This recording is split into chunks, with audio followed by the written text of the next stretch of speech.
박수 치면서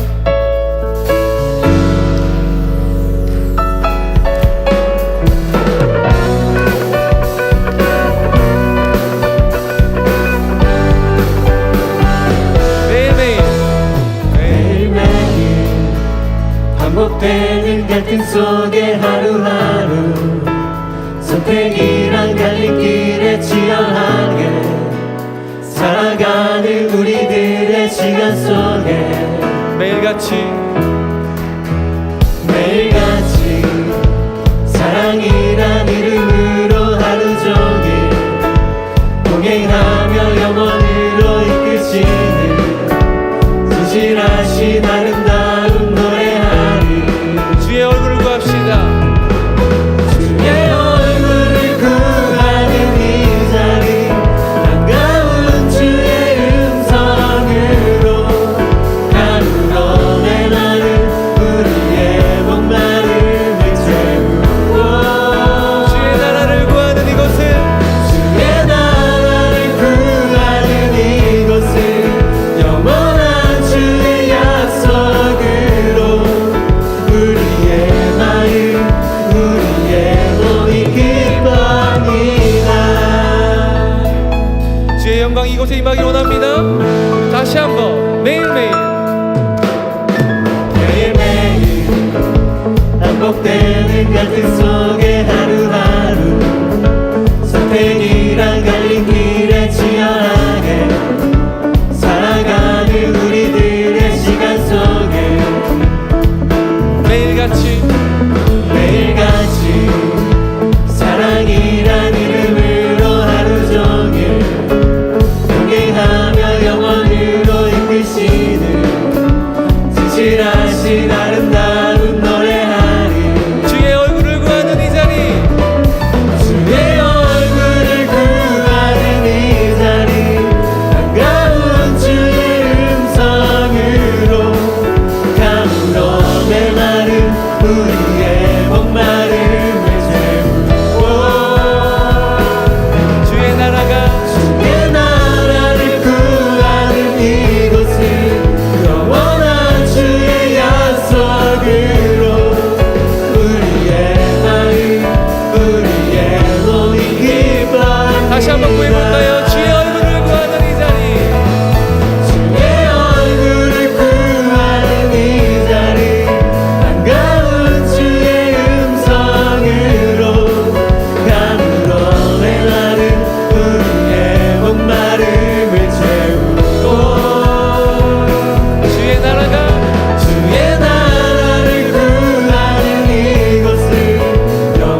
영광 임하게 구하기 원합니다.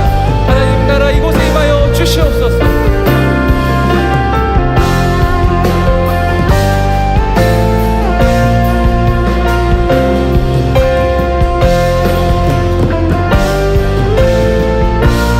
창조의 아버지, 창조의 아버지, 그 섭리 보이사 택하신 세대 일으키어 이 땅을 고치소서. 주의 크신 능력, 주의 크신 능력, 만물이 사모하니 성령의 기름 부어주사 이 시간 임하소서. 주 영광 여기 임하사 열방 향해 그 빛 비추소서. 주의 얼굴 구할 때 주의 향기 머무소서.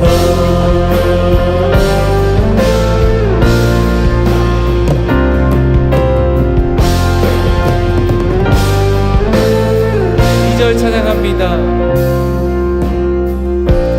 열방의 통치자 세상이 보리라 신실한 주의 약속으로 교회는 승리하리. 아멘. 우리를 돌아보사 우릴 돌아보사 강건케 하소서. 연약한 모두 벗어지고 승리케 하옵소서. 주 영광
주소서. 주의 얼굴 주의 얼굴 구할 때 주의 향기 머무는 다시 한번 주 영광 여기 임하여 주시옵소서. 주 영광 여기 임하사 열방 향해 그 빛 비추소서. 주의 얼굴 구할 때 주의 향기 머무소서. 주의 얼굴 구할 때 주의 향기 머무소서.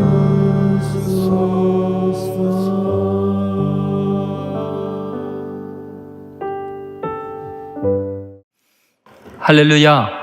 네, 주의 이름을 찬양합니다. 선포된 말씀이 여러분 각 사람에게 꼭 필요한 은혜가 될 줄로 믿습니다. 옆 사람과 한번 인사하세요. 추운데도 용기 오셨네요. 네. 아마 예배당에 오는데 여러 가지 여러분 개인적으로 방해하는 요소들이 있었을 거예요. 날씨뿐만 아니라. 그럼에도 불구하고 이 자리에 온 것은 하나님이 특별히 여러분을 사랑하셔서 여러분에게 구별된 은혜를 주시려고 그러신 줄로 믿습니다. 오늘은 생활을 예배처럼 이라는 제목입니다. 우리가 지금 내 자신을 경건에 이르도록 연단하라는 이런 주제를 가지고 경건 훈련에 대한 이야기를 하고 있고, 첫 번째 주제는 뭐였죠? 생각을 기도처럼, 기도 훈련, 생각이 기도가 되게 하는 거, 그런 훈련 해보셨어요? 그 다음에 두 번째는 뭐예요? 언행을 말씀처럼. 이것도 아마 일주일 동안 여러분이 많이 고민하고 또 까맣게 잊어버리기도 했다가 다시 또 언뜻 생각이 나기도 하고 그랬을 거예요. 오늘은 이제 생활을 예배처럼 이런 주제로 말씀을 나누려고 합니다. 자, 12장 1절을 한번 같이 읽어보겠습니다. 12장 1절 같이 읽습니다. 그러므로 형제들아, 내가 하나님의 모든 자비하심으로 너희를 권하노니 너희 몸을 하나님이 기뻐하시는 거룩한 산 제물로 드리라. 이는 너희가 드릴 영적 예배니라. 여러분, 뭐가 영적 예배예요? 영적 예배가 뭐예요? 너희 몸을 하나님이 기뻐하시는 거룩한 산 제물로 드리라는 거예요.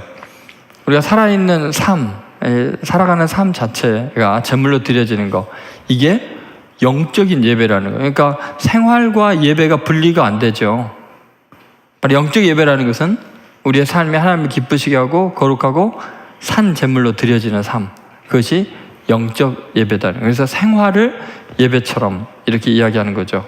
그러면 정말 생활이 예배가 되는 것, 그럼 예배의 특성이 뭔가를 생각해 봐야겠죠. 첫 번째는 하나님이 기뻐하시는 예배예요. 예배는 하나님을 기쁘시게 하는 거예요. 그러면 생활이 예배가 되려면 생활이 하나님을 기쁘시게 해야 되겠죠. 그러니까 생활 자체가 늘 하나님을 예배하는 것, 하나님을 기쁘시게 하는 거야 되는데, 그것이 어떤 모습으로 나오냐면은 시편 150편 6절을 보시죠. 시편 150편 6절. 자, 같이 읽겠습니다. 호흡이 있는 자마다 여호와를 찬양할지어다. 할렐루야. 여러분, 호흡이 있다는 거는 살아있다는 거예요. 생활하고 있다는 거죠. 그 호흡이 있는 자들은 여호와를 찬양하라 그랬습니다. 그러니까 우리가 숨을 쉬는 그 순간순간이 하나님을 찬양하는 게 돼야 돼요. 들숨과 날숨 하면서 할렐루야, 아멘, 이렇게 찬양이 돼야 돼요. 여러분, 내가 살아있는 순간순간이 하나님을 높이고 찬양하는 거, 이게 생활이 예배가 되게 하는 거죠. 더구나 더 나아가서 이렇게 가죠. 생사의 문제까지. 결국은 호흡이 끊어지면 죽는 거고 호흡이 유지되면 사는 건데, 생사 자체가 하나님을 위한 것이 되고 하나님을 기쁘시게 하는 것이 되어야 되는 거예요. 그 내용이 로마서 14장 8절에 나와 있습니다. 자, 같이 읽겠습니다. 우리가 살아도 주를 위하여 살고 죽어도 주를 위하여 죽나니 그러므로 사나 죽으나 우리가 주의 것이로다. 여러분, 생사가 주를 위한 것, 주님을 기쁘시게 하기 위해서 살기도 하고, 주님을 기쁘시게 할 수 있다면 죽을 수도 있는 거. 그러니까 이게 생활 자체가 완전히 산 제물이 되어 드려지는 거죠. 하나님을 기쁘시게 하기 위해서 이렇게 드려지는 삶이죠. 이렇게까지 철저하게 하나님이 우리에게 하나님 위주로 모든 걸 희생하고 하나님을 기쁘시게 하는데 생사를 초점을 맞추고 호흡마저도 하나님을 찬양하는 대로 돌려드려야 되는 이유가 뭘까요? 하나님께서 우리 인간의 특성을 잘 아시기 때문이죠. 우리 인간은요, 자기 자신을 위해서 살 때보다 나보다 위대한 어떤 대상을 정해놓고 그를 기쁘게 하고 그를 찬양할 때 삶이 윤기가 흐르고 힘이 넘치게 돼요. 여러분, 제가 예전에 살던 동네 아파트에 동방신기가 제 아파트 위에 살고 있었는데 저는 그 동방신기가 영화 이름인 줄 알았어요. 중국 영화. 잘 몰랐어요. 그랬더니 그냥 뭐 밤에 애들이 와 하고 소리를 지르면 자다 벌떡 놀래갖고 뭐 불난 줄 알고 일어나 보면 이제 걔네들이 공연 늦게 갖고 들어오니라고 그랬던 것 같아요. 그 아이들은요, 낮에도 학교를 안 가고 거기 있어요. 그러면 얼마나 선생님께 혼나고 부모님께 혼나겠어요. 걔네들은 환난과 핍박을 아무렇지도 않게 생각해요. 걔네들은요, 그 한번 살짝 스쳐 지나가는 그 자기들의 영웅들이죠. 그를 박수 쳐주고 기뻐해 주는 것이 얼마나 삶을 윤택하게 하고 신나게 하는지 걔네들은 어떤 시련과 핍박이 와도 좌절하지도 않아요. 그 아이들 중에 자살할 애가 없어요. 얼마나 그 누군가를 기리고 찬양하고 높인다는 게 삶을 행복하게 하는지, 얼마나 기쁘게 하는지, 얼마나 에너지가 넘치게 하는지 모르겠어요. 정말 그 아이들은 그랬던 것 같아요. 근데 여러분, 사람을 의지하고 사람을 높이면 반드시 실망하게 되죠. 옛날에 서태지 사건이 있었을 때 얼마나 많은 여러분의 언니들이 상처를 많이 받았는지 몰라요?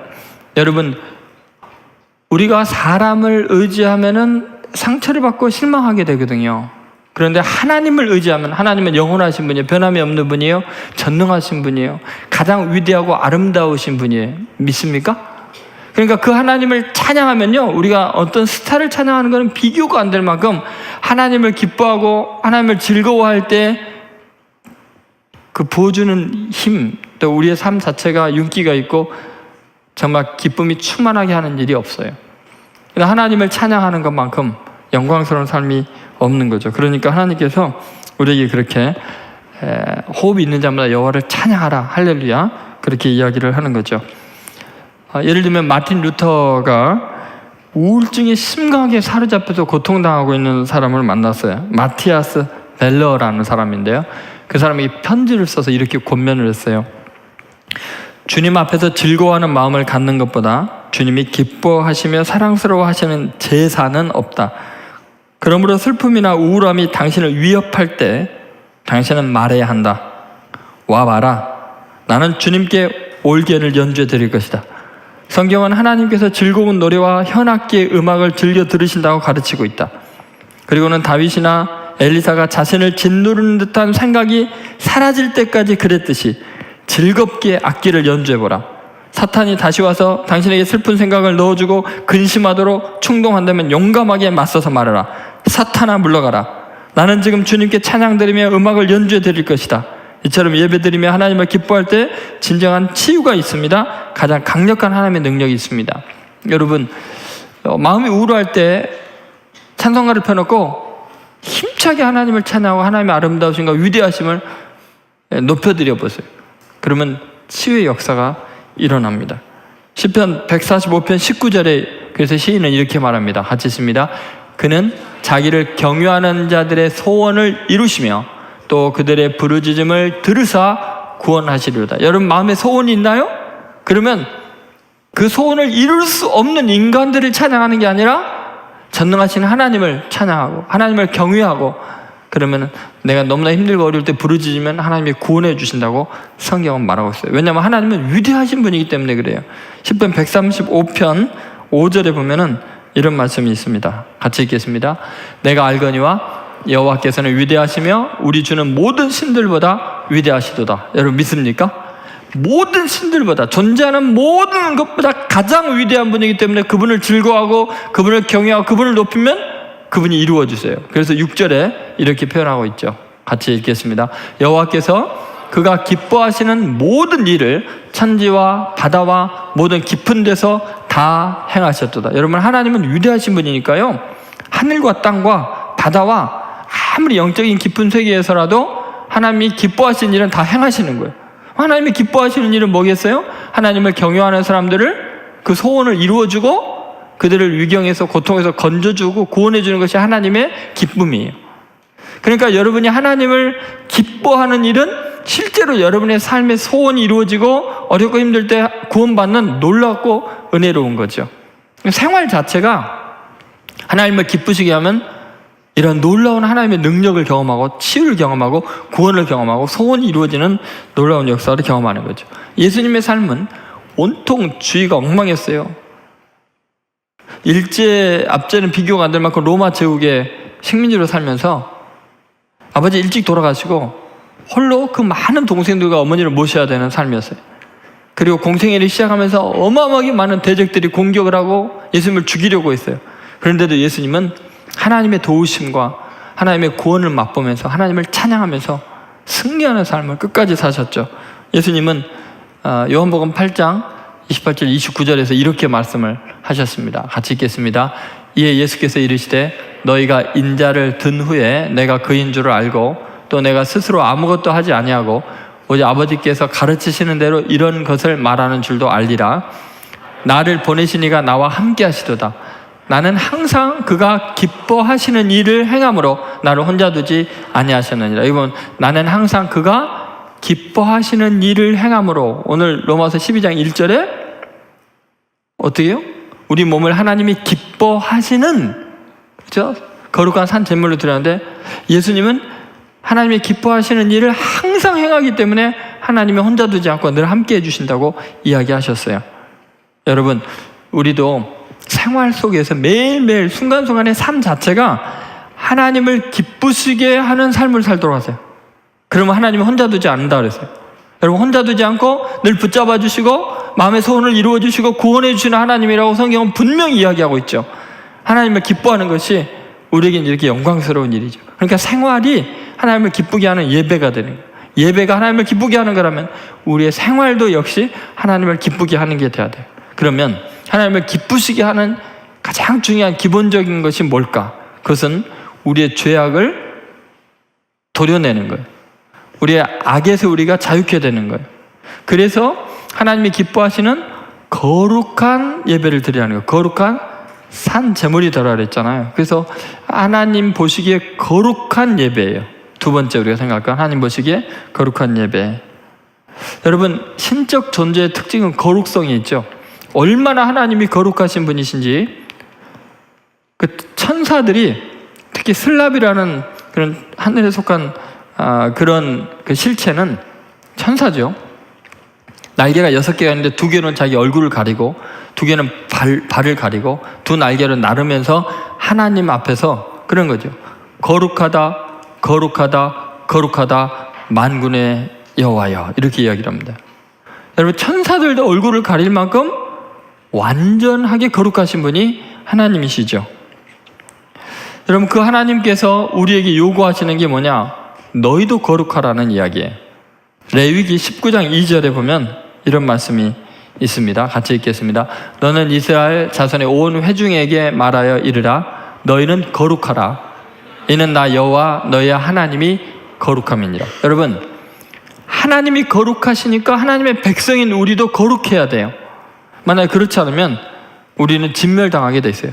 제가 어렸을 때 그 돋보기를 가지고 먹종이를 이렇게 태우는 그런 장난을 많이 했어요. 그러다 가끔 하다가 이제 개미가 다쳐서 죽은 게 있으면 돋보기로 햇빛을 해갖고 개미도 타나 실험해 본 적도 있어요.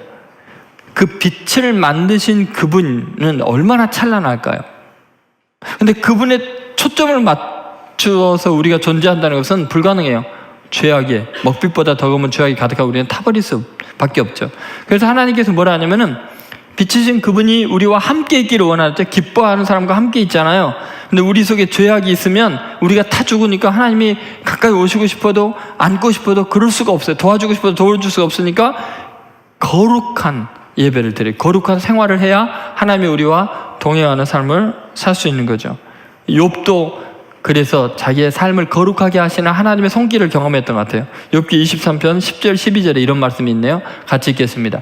그러나 내가 가는 길을 그가 아시나니 그가 나를 단련하신 후에는 내가 순금같이 되어 나오리라. 내 발이 그의 걸음을 바로 따랐으며 내가 그의 길을 지켜 치우치지 아니하였고 내가 그의 입술의 명령을 어기지 아니하고 정한 음식보다 그의 입의 말씀을 귀히 여겼도다. 여러분, 지금 욥은요, 하나님이 정한 길을 자루나오나 치우치지 않고 따르려고 애를 쓰고 하나님의 입술에 나온 말씀대로 살려고 애를 쓰면서 자기 자신의 삶이 거룩한 삶이 되려고 노력한 거예요. 그리고 고난이 닥치면, 어려움이 있으면 이 고난을 통해서 순금과 같이 불순물들이 제거되는 하나님의 은혜라고 받아들인 거예요. 그래서 고난을 통과한 다음에 정말 순금처럼 내가 나오겠다, 그렇게 이야기를 하고 있죠. 여러분, 우리가 생활을 예배처럼 드린다는 거, 그래서 거룩한 산 제사로, 거룩한 제사로 드린다는 것은 바로 이런 거죠. 여러분, 우리의 삶 속에서 죄의 요소를 지금 도려내는 작업이 필요한 거죠. 예를 들면 여러분, 술 마시는 거, 담배 피우는 거, 그리고 마약을 하고 거짓말하고 음란하게 행하고 이런 것들에 대해서도 마찬가지예요. 그 생활 속에서 자신을 절제하고 처리할 필요가 있는데 이런 겁니다. 아니, 목사님, 술 마시는 게 죄입니까? 담배 피우는 게 죄입니까? 뭐 그런 이야기를 할 수 있잖아요. 그런데 여러분, 죄냐 아니냐로 지금 우리의 삶을 규정하는 거 아니에요. 생활을 죄 안 짓기 위해서 생활하는 게 아니잖아요. 그죠? 하나님을 기쁘시게 하기 위해서 생활하는 거고 거룩하기 위해서 생활을 하는 거거든요. 그게 예배적인 삶이니까. 그러면 술 마시는 게 거룩해요? 여러분, 담배 피우니까 아주 거룩해 보여요? 연기가 뽀얗고? 거룩한 삶. 담배를 피우니까 야, 너 잘한다, 폐병 빨리 걸려서 나한테 와라, 그래서 하나님이 기뻐하시는 일이에요? 아니잖아요. 그러니까 여러분, 그것이 거룩하지 않으면 아무리 남이 다 해도 안 할 수 있고 그걸 포기할 수 있어야 돼요. 모든 것이 마찬가지예요. 마약과 음란한 행동들과 거짓말과 사기치는 것들도 하나님을 기쁘시게 할 수 없잖아요. 거룩한 것이 아니니까 그런 것들은 끊어버릴 수 있는 용기가 있어야 돼요. 그래서 예수님은요, 이 거룩한 사랑을 위해서 다른 사람의 마음에 상처를 주거나 해코지가 되는 것은 단호하게 잘라내버리라고 이야기합니다. 마태복음 18장 8절 9절에 그 유명한 말씀이 있죠. 자, 같이 봉독하겠습니다. 만일 내 손이나 내 발이 너를 범죄하게 하거든 찍어내버리라. 장애인이나 다리 저는 자로 영생에 들어가는 것이 두 손과 두 발을 가지고 영원한 불에 던져지는 것보다 나으니라. 만일 내 눈이 너를 범죄하게 하거든 빼어내버리라. 한 눈으로 영생에 들어가는 것이 두 눈을 가지고 지옥불에 던져지는 것보다 나으니라.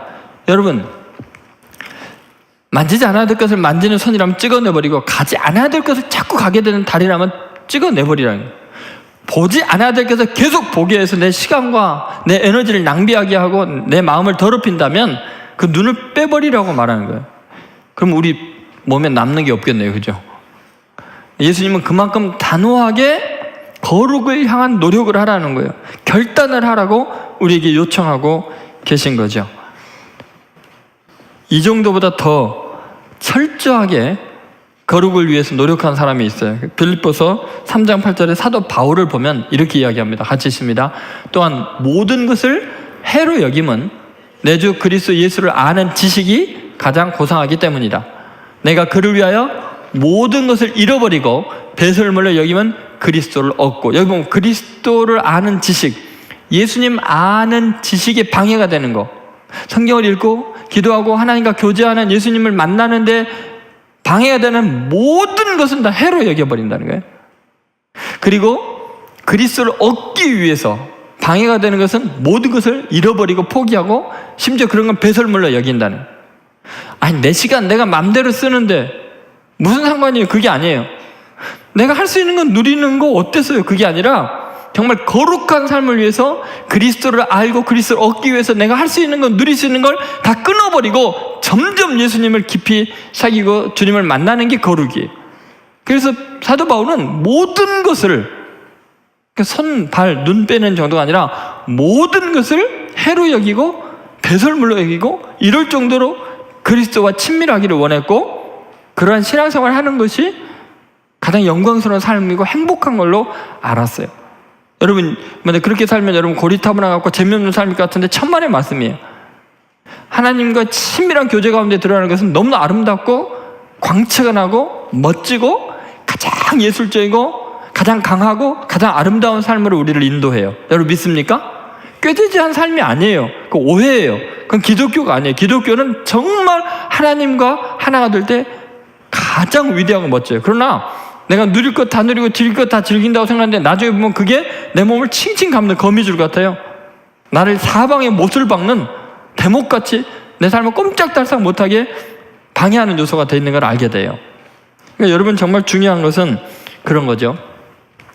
그리스도를 위해서 온전하게 시간과 또 취미생활 이런 것을 통제할 수 있는 절제, 이게 거룩이에요. 그런데 더 놀라운 것은 실제로 내 물질과 시간을 많이 드린다고 하더라도 더 깊은 의미에서 거룩하지 못할 수가 있어요. 더 완전한 거룩을 원하는데 그게 뭐냐면 예를 들면 마음의 중심이 하나님을 향하지 않고 하나님 외에 다른 사람들을 향하여 있다면 그것도 문제죠. 하나님을 위하는 것 같으면서 실제로 사람들에게 칭찬받고 영광받기를 원하는 거예요. 예를 들면 초대교회를 생각해 보세요. 초대교회는 얼마나 믿음이 좋은 사람들이었습니까? 아나니아와 삽비라 같은 사람은요 재산의 절반을 헌금을 했어요. 그럼 얼마나 훌륭한 일이었는데 그런데 그래놓고 죽었어요. 왜요? 바나바라는 유력한 부자가 자기 전 재산을 교회에 헌금해서 가난한 사람들에게 다 나눠주고 자기는 선교사로 떠났거든요. 모든 사람이 바나바를 존경하고 너무나 사랑하니까 그게 부러웠던 거예요. 그래서 자기도 전 재산을 팔기로 결심을 했는데 내려고 생각하니까 아까워갖고 절반을 숨겨놓고 다 가져왔습니다. 그러는 바람에 성령을 속인다고 베드로가 바로 책망하는 바람에 그 자리에서 죽었어요. 남편이 죽고 나가는데 아내가 들어왔는데 그 아내에게도 물어보니까 전 재산이냐? 그랬더니 네, 그랬다가 아내도 죽었어요. 여러분 가장 억울한 사람들 아니에요? 전 재산의 절반을 헌금해놓고도 죽어요.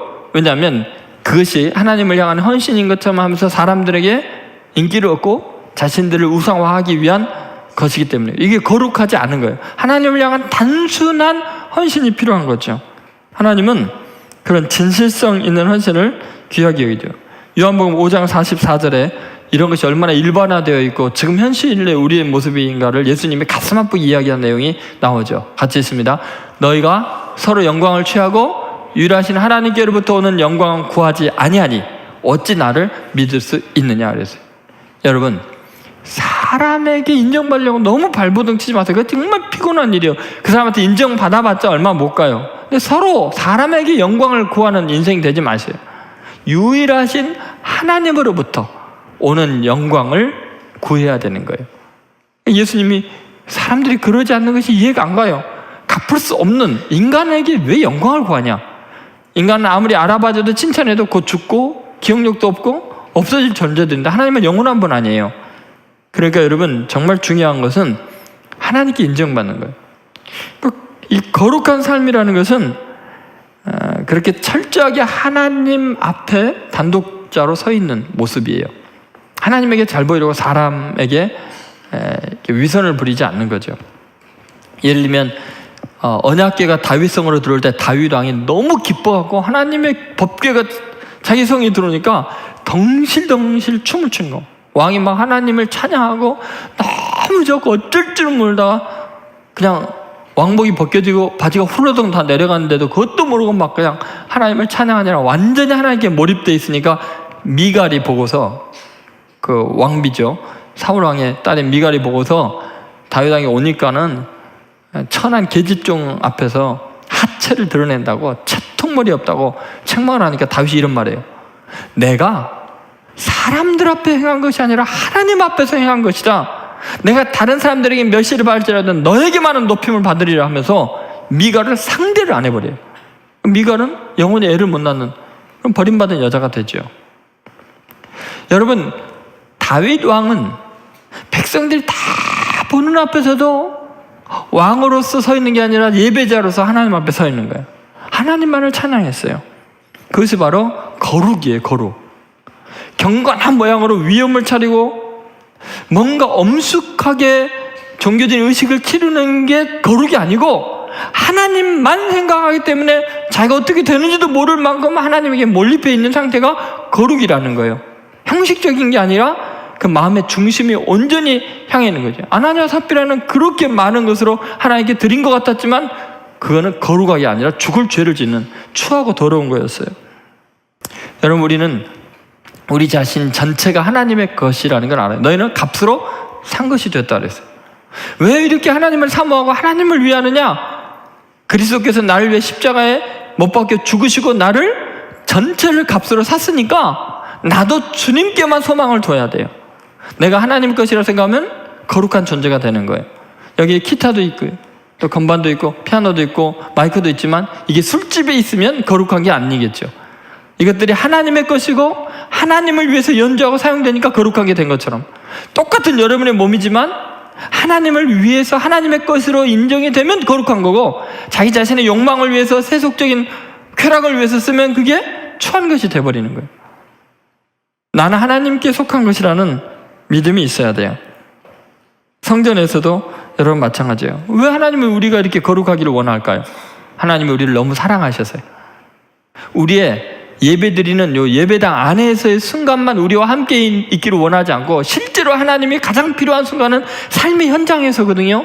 여러분, 친구들을 만날 때, 사업을 할 때, 일을 할 때 하나님의 도움이 필요한 그 순간에 하나님이 함께 있기를 원하니까 바로 거룩한 일상이 되어서 너를 떠나지 않기를 원한다, 그렇게 말씀하시는 거예요.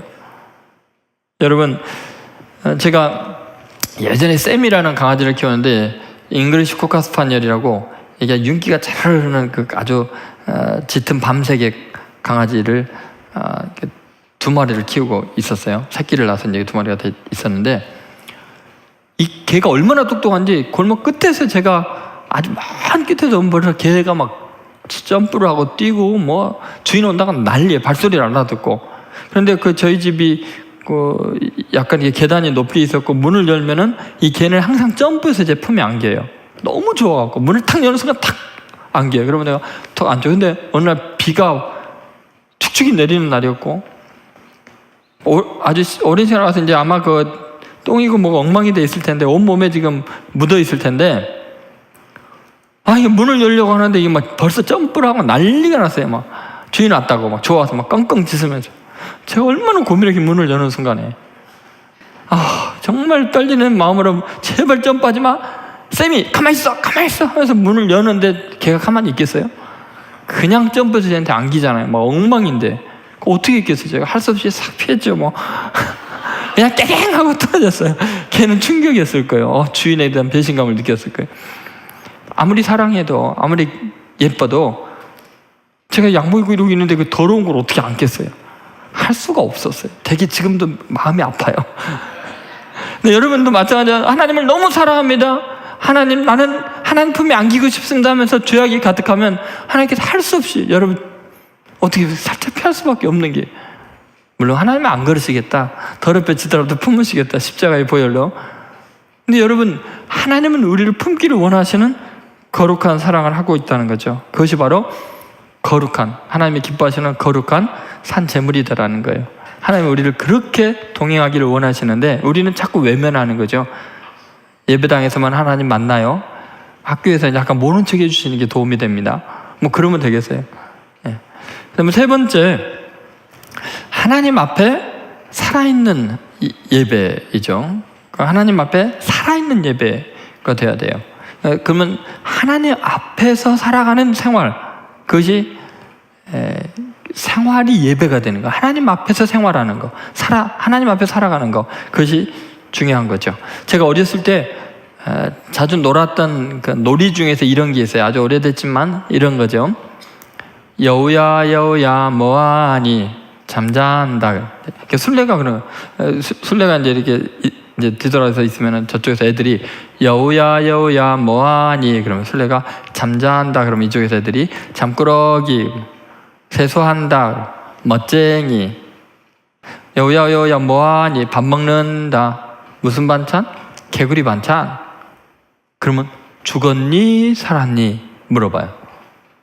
그러면 그 순간에 이제 애들이 다 긴장해 있죠. 왜냐하면 여우가 돌아서면서 죽었다 하면은 움직이면 안 돼요. 그죠? 살았다 하면 막 도망가야 돼요. 왜냐하면 뛰어가서 치니까. 무슨 말 하는지 모르죠, 여러분. 이런 놀이 자체를 안 해봤죠. 불쌍해. 얼마나 재밌는데. 이거 뭐 핸드폰 갖고 게임하는 거는 비교가 안 될 만큼 재밌어요. 얼마나 그 운동 순발력도 발달하고. 그런데 이거 그것보다도 이게 뭐 정체성에 대한 확인을 하잖아요. 굉장히 철학적인 놀이들이 전부 다. 자 보세요. 죽었니 살았니 묻잖아요. 죽었니 살았니. 그거에 대해서 긴장을 해서 들어서 죽었다면 가만히 있지만 살았다면 도망가야 되니까 죽었니 살았니를 얼마나 상태를 확인하게 하냐는 거예요. 여러분, 우리의 삶에서 정말 내 예배가 죽었니 살았니, 정말 내 영이 살았니 죽었니, 내 삶이 지금 사람이 사는 것 같이 사는 거냐, 아니면 죽은 시체처럼 살고 있느냐, 죽었니 살았니를 계속해서 묻는 거잖아요. 자기 자신에 대해서 돌이켜보는 거예요. 자, 오늘 본문에 보면 하나님이 기뻐하시는 거룩한, 그 다음 뭐요? 산 제물로 드리라 했어요. 여러분, 산 제물로 드리라 그러면 이거 살아있는 거 죽은 거예요. 제물은 죽어야 제물이잖아요. 근데 산 제물로 드리려면 이거 살아있는 거예요. 죽은 거예요. 지금 정체성을 분명히 하는 거예요. 살았니 죽었니 그걸 확인하라는 거죠. 사도 바울은 끊임없이 이 둘, 살아있고 죽었고의 이 둘 관계에서 미묘한 자기 자신의 입장을 체크하고 확인하고 거듭 다짐하고 있어요. 예를 들어서 갈라디아서 2장 19절 20절에 보면 이런 말씀이 있습니다. 자, 같이 읽겠습니다. 내가 율법으로 말미암아 율법에 대하여 죽었나니 이는 하나님에 대하여 살려 함이라. 내가 그리스도와 함께 십자가에 못 박혔나니 그러니 이제는 내가 사는 것이 아니요 오직 내 안에 그리스도께서 사시는 것이라. 이제 내가 육체 가운데 사는 것은 나를 사랑하사 나를 위하여 자기 자신을 버리신 하나님의 아들을 믿는 믿음 안에서 사는 것이라. 사도 바울은 지금 죽었니 살았니? 지금 계속해서 자기는 죽은 것이라. 율법에 대해 죽은 거다. 십자가를 못 박혔다. 죽었다. 그러면서 나는 믿음 안에서 산다 그러잖아요. 지금 계속해서 자기 자신의 상태를 점검하고 있는 거죠.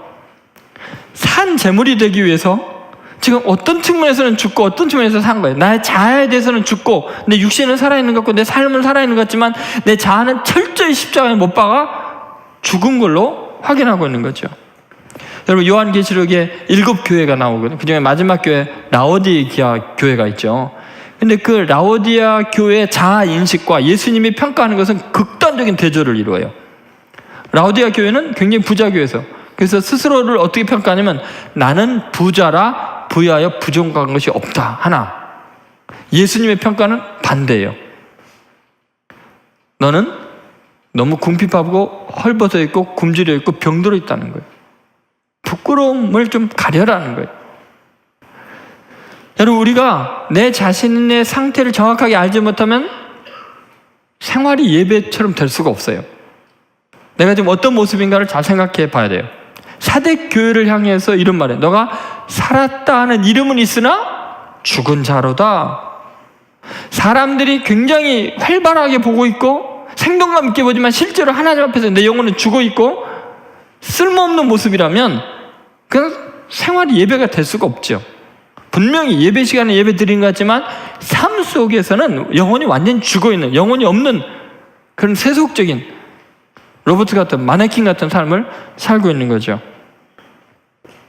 여러분, 이사야서 1장에 보면은 우리 자신에 대해서 정체성을 분명히 하라고, 자신의 파악하라는 이야기가.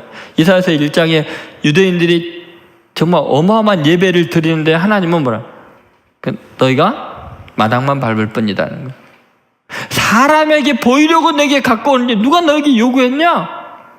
예배는 하나님께 드리는 건데 너희가 지금 사람에게 보이려고 온다. 그것은 나에게는 아무 의미가 없다. 마당만 밟는 헛짓하고 있다. 그렇게 이야기를 하고 있는 거죠. 여러분, 지금 우리의 예배는 어떤가요? 살았니 죽었니? 여러분이 조금 전에 들어오면서 찬양이 지금 흘러나오고 있을 때 어떤 사람의 찬양은 살아있는 찬양이고 어떤 사람의 찬양은 지금 정신이 딴 데가 있는 거예요. 멍하니 찬양하는 거죠. 몇 달 전에 제가 오비앱의 설교를 끝나고 집에 갔더니 제 막내딸이 그러더라고요. 아빠, 오늘 설교 영혼이 없어. 저 충격이었어요. 이 녀석이 어떻게 알았지? 아빠 설교에 영원히 깃들여 있어야지 그러는 거예요. 이 녀석이 어떻게 알았지?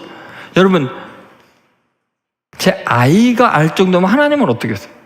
여러분의 찬양, 하나님께서 들으실 때 살아있는 찬양이 죽은 찬양이에요. 지금 여러분이 기도하는 거 건성이에요? 아니면 정말 살아있는 기도를 하는 거예요? 아니면 육체적인 욕망만 가득 살아서 남에게 잘 보이려고 하고, 그래서 사람에게 이목을 집중시키려고 꾸미고 거기에만 인생과 시간을 다 투자하면서 살아계신 하나님, 내 중심을 보시는 하나님은 아무런 아랑곳이 것이 없다면 그거 아직도 시퍼렇게 살아있는 자아죠. 산 제물이 아니잖아요. 하나님이 기뻐하시는 거룩한 산 제물이 돼야 되는데 그런 삶을 살고 있지 않다는 거죠. 얼마나 안타까운 이야기인지 몰라요. 여러분, 아무리 멋진 화음을 넣어도, 아무리 화려하고 예쁜 옷을 입어도, 아무리 교양을 잘 갖추고 굉장히 말을 세련되게 해도, 사회적인 지위가 아무리 높아도 하나님 보시기에 죽은 자일 수 있는 거예요. 썩은 냄새가 난다고 말할 수 있어요. 하나님과 완전히 막혀 있을 수 있어요. 하나님 그 시커먼 먹비보다 더 검은 죄가 가득한 곳에 임재할 수가 없죠. 도와줄 수가 없죠. 하나님, 왜 내가 이렇게 어려움을 겪어야 돼요? 하나님, 나 좀 도와주세요 하면서도 죄악 지을 건 다 지으면서 그렇게 혈기가 가득하면서 어떻게 하나님이 도와주시겠어요? 임재하시는 순간 제일 먼저 죽을 사람인데 하나님은 빛이시잖아요. 그래서 여러분, 이렇게 예배 시간마저도 온전하게 예배를 드리지 못한다면 생활이 예배가 될 리가 없겠죠. 삶의 현장에서 하나님의 거룩한 빛에 거하는 삶이 불가능할 거 아니에요. 제 어머님은 굉장히 가난하게 평생을 사셨어요. 49의 젊은 나이에 돌아가셨어요. 어머님이 빨래할 때 들어보면은 그 추운 겨울에도 물 길러와서 빨래를 해야 되는데, 빨래판, 나무로 된 빨래판에 빨래를 넣고 삶은 거를 빨래를 넣고 비누칠을 돼 있는 거죠. 그걸 갖다 이 방망이로 이게 빨래를 이렇게 두드리면서 세탁기가 없으니까 두드리시면서 나의 죄를 씻기는 착착 예수의 피밖에 없네 착착 이러면서 빨래를 하시는 거예요. 그리고 제 빨래를 할 때는 하나님, 우리 동천이, 내 큰아들이 혹시 지은 죄가 있고 실수한 게 있으면 주님의 보혈로 이 빨래처럼 깨끗하게 씻어 주시옵소서. 내 남편, 사랑하는 남편 혹시 실수하지 않게 하시고 지은 죄가 있다면 깨끗하게 씻어 주옵소서. 보혈의 능력으로 씻어 주옵소서. 지금 여러분, 어머니는 빨래를 하고 있는 거예요? 예배를 드리고 있는 거예요? 지금 빨래하고 있는 거예요? 예배 드리고 있는 거예요? 어머니 몸이 질병 때문에 너무너무 약하셔서 산 등성이에 살고 있는데 걸어가는 게 예배 드리고 저녁 예배 끝나고 들어가는 길이 너무 힘든 거예요. 한 발자국 한 발자국 힘드신 거예요. 그러면 제가 뒤에서 밀어드리면 어머님의 엉덩이를 실룩실룩 하면서 걸어가세요. 그러면서 이렇게 노래하세요. 주와 같이 길 가는 거 즐거운 일 아닌가. 그러면서 한 걸음 한 걸음 주 예수와 함께 날마다, 그렇게 날마다 우리는 걸어간다고. 어머님은 지금 길을 걷고 있는 거예요. 예배를 드리고 있는 거예요. 생활 자체가 예배가 돼 있잖아요. 여러분이 지금 학교에서 만나는 선배나 후배들, 또 여러분이 직장 생활한다면 직장의 상사들, 그 대할 때 바울은 그렇게 이야기해요. 너의 육체의 상전을 대할 때 주님 대하듯이 하라고. 그건 무슨 말이에요? 일을 하는 것이 뭐예요? 그것이 바로 예배가 되게 하라는 거예요. 주님께 하듯이 하라는 거예요. 너희 중에 지극히 작은 자에게 한 것이 곧 내게 한 것이라 할 때, 여러분 학교에서 후배들에게 대하는 거, 직장의 부하들에게 대하는 것이 예배가 되게 하라는 거예요. 일하는 것 자체가 예배가 되어야 한다는 거죠. 어느 성도의 집에 믿음이 좋은 머슴이 있었어요. 근데 어느 날 주인이 그 머슴을 부르더니 너 오늘부터 우리 집에서 나가라. 갑자기 웬 청천벽력 같은 이야기입니까? 제가 뭘 잘못했습니까? 했더니 너 넷째 계명을 어겼다. 넷째 계명이 뭐죠? 안식일을 기억하여 거룩히 지키라는 거예요. 그래서 이 모습이 어이가 없어서 자기는 믿음이 좋은 사람이기 때문에 주인님, 그건 말도 안 됩니다.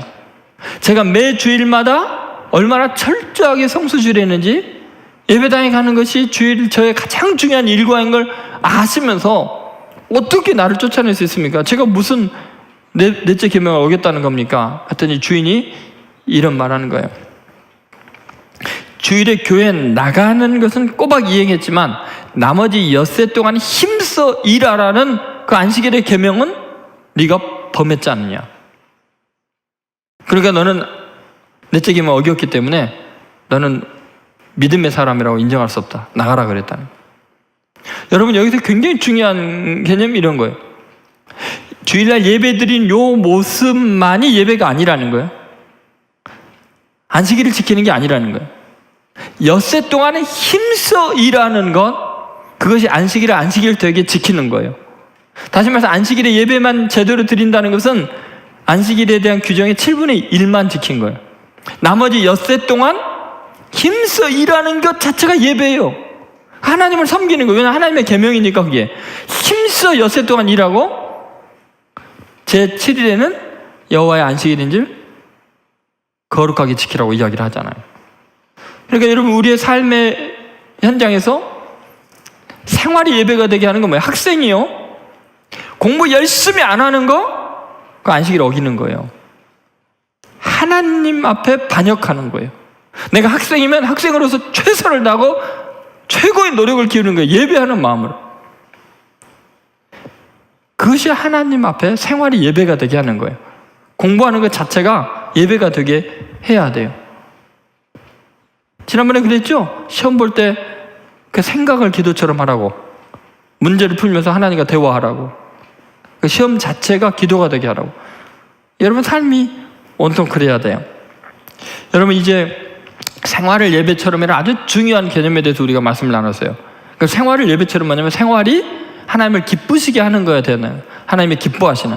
그 다음에 생활이 거룩한 것이 돼야 돼요. 잘라낼 걸 잘라내고 구별하고, 그리고 마음을 온전히 하나님께로 모으는 거. 생활이 예배가 되는 거예요. 생활 속에서 하나님 중심으로 살아가는 거예요. 그리고 산 제사가 되는 거죠. 예.